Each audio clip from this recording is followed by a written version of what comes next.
Shalom, Bapak Ibu, Saudara Jemaat Tuhan dimanapun berada. Pada saat ini kembali kita berjumpa dalam Renungan Malam. Dan nas yang akan kita renungkan pada hari ini diambil dari kitab Injil Markus pasal 12 ayat 1 sampai ayat yang ke-12.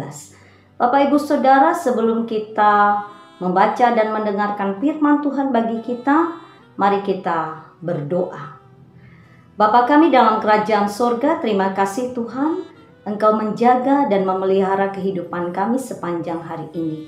Saat ini kami mau menyediakan diri kami untuk kami mendengarkan firman-Mu. Tuhan berkati agar firman Tuhan yang kami dengar menuntun kami untuk senantiasa melakukan kehendak Tuhan dengan setia. Amin.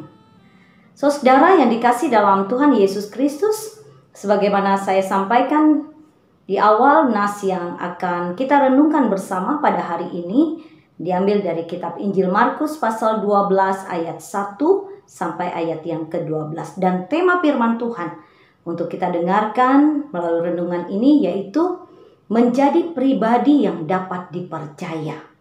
Nah, Bapak Ibu Saudara yang dikasih dalam Tuhan Yesus Kristus, kepercayaan itu mahal harganya dan tidak bisa diukur dengan uang. Karena itu tidaklah mudah menjadi pribadi yang dapat dipercaya. Dan tidak mudah juga seseorang mendapatkan kepercayaan dari orang lain. Melalui bacaan kita saat ini, Yesus mengajarkan jika kita dapat dipercaya, berarti kita harus mempertanggungjawabkan kepercayaan yang diberikan kepada kita itu.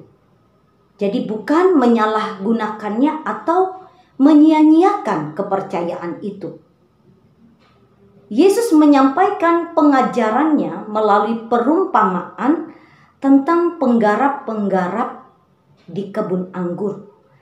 Para penggarap kebun anggur ini diberikan kepercayaan oleh pemilik kebun anggur untuk mengelola dan mengolah kebun anggur itu sehingga memberikan hasil yang dapat dinikmati bersama, bukan saja bagi para penggarap, namun juga bagi pemilik kebun anggur.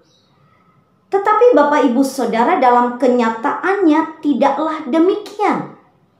Pihak dari penggarap ini, mereka melakukan satu perbuatan yang tidak benar. Mereka melakukan penolakan, pengkhianatan, bahkan melakukan tindakan membunuh terhadap utusan dan anak dari pemilik kebun anggur tersebut.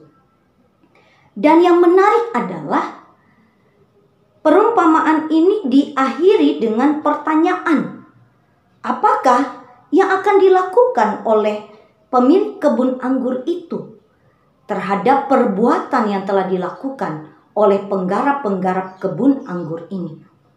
Dikatakan bahwa dalam nas ini, pemilik kebun anggur itu akan datang dan membinasakan penggarap-penggarap itu dan mempercayakan kebun anggurnya kepada orang lain.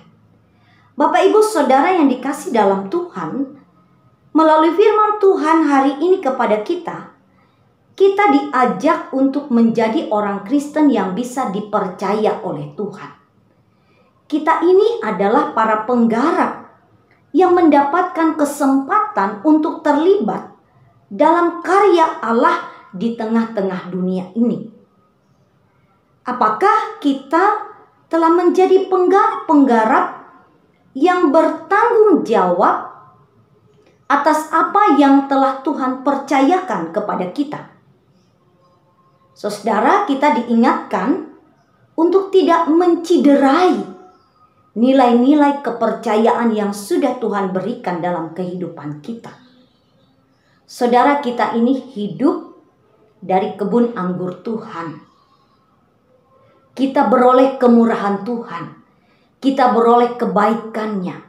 Kita beroleh kasih Tuhan dalam kehidupan kita. Karena itu dalam menjalani kehidupan kita ini, kita harus tahu diri. Siapa kita? di mana kita hidup dan siapa yang memberi kita kehidupan. Saudara, Tuhan sudah menganugerahkan kepada kita keselamatan. Tuhan menganugerahkan kepada kita keluarga. Tuhan sudah menganugerahkan kepada kita pekerjaan. Tuhan sudah menganugerahkan kepada kita pelayanan.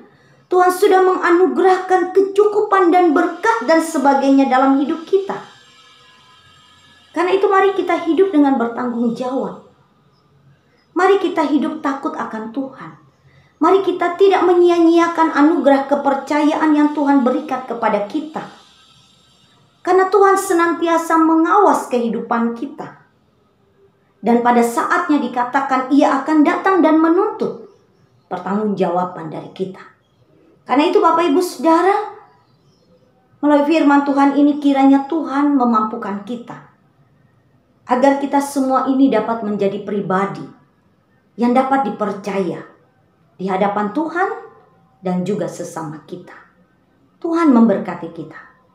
Amin. Mari kita tutup dengan berdoa. Terima kasih Tuhan Yesus untuk firman-Mu kepada kami. Tuhan, tolong kami dan mampukan kami untuk menjadi pribadi yang dapat dipercaya di hadapan Tuhan dan sesama kami.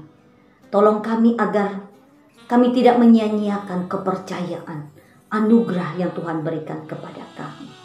Mampukan kami untuk menjalani kehidupan seturut dengan kehendak Tuhan. Dalam nama Tuhan Yesus kami berdoa. Amin.